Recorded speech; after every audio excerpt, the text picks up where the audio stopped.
Hey guys, how's it going?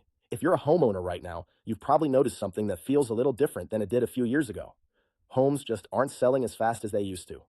And if you're in Riverside County, especially in areas like Moreno Valley, Menifee, or Beaumont, you're definitely not imagining it. So today I want to talk about why homes are sitting longer right now, what's actually going on in the market, and what sellers should understand so this doesn't catch them off guard. The market feels different, and that's okay. First things first. This is not a bad market. It's not a crash, and it's not some major red flag. What we're in right now is more of a reset. For a long time, sellers were used to homes selling almost instantly. Multiple offers, buyers rushing, very little time to think. That environment doesn't exist the same way anymore. Today, buyers have something they didn't have before: time. They're slowing down, they're comparing homes, they're paying attention to details. And that one change alone explains a lot of what sellers are feeling right now. There are a few things all happening at once. One is affordability. Mortgage rates over the last year changed how buyers think. Even now, as rates start to stabilize, buyers are still cautious. They're making sure the payment makes sense long term, not just emotionally. Another big factor is inventory. Across Riverside County, buyers simply have more options. Whether they're looking in Paris, San Jacinto, or Redlands, they're not feeling rushed anymore. When buyers have choices, urgency disappears. And the lastly is buyer behavior. Buyers today are more informed. They're researching, they're watching videos. They know what feels like a good value and what doesn't.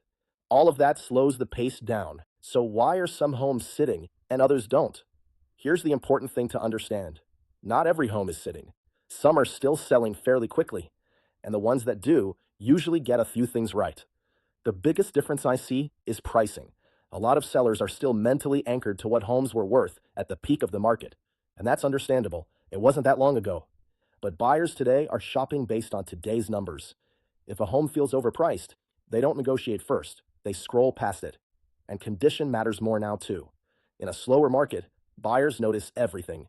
Deferred maintenance, outdated finishes, clutter, or even just poor curb appeal stand out more than they used to. Buyers in newer communities expect homes to feel move-in ready. Not perfect, but not overwhelming with a bunch of demanding repairs. Plus, marketing alone doesn't carry a listing anymore. Putting a home on the MLS isn't enough. Buyers are moving fast online. If the photos don't catch their attention or the home doesn't clearly stand out, they move on without thinking twice. So, what can sellers actually control right now? Here's the good news. Sellers still have control, just not over the market itself.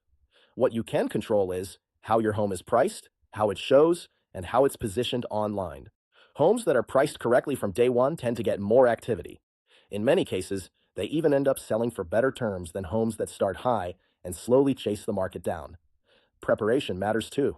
Small things like fresh paint, clean landscaping, better lighting, and staging where it makes sense can change how buyers feel when they walk through the door. Buyers may ask questions, request credits, or take a little more time. But that doesn't mean they're not serious. It just means the conversation looks different than it did a few years ago. This is a strategic market, not a broken one. I keep saying this because it's important. This isn't a bad market. It's a thinking market. It rewards sellers who understand how buyers are behaving right now and adjust accordingly. Homes are still selling every day across Riverside County, but the ones that do best are the ones that align with today's reality, not yesterday's expectations. So if you're thinking about selling, or your home is already on the market and sitting longer than you expected, the most important thing you can do is get clarity. Not panic, not guess. Just understand what's actually happening and make decisions from there. If you ever want to talk through your specific situation, I'm always happy to help explain the market. No pressure, just a real conversation. Let me know how I can help. Thanks, guys. We'll catch you on the next one.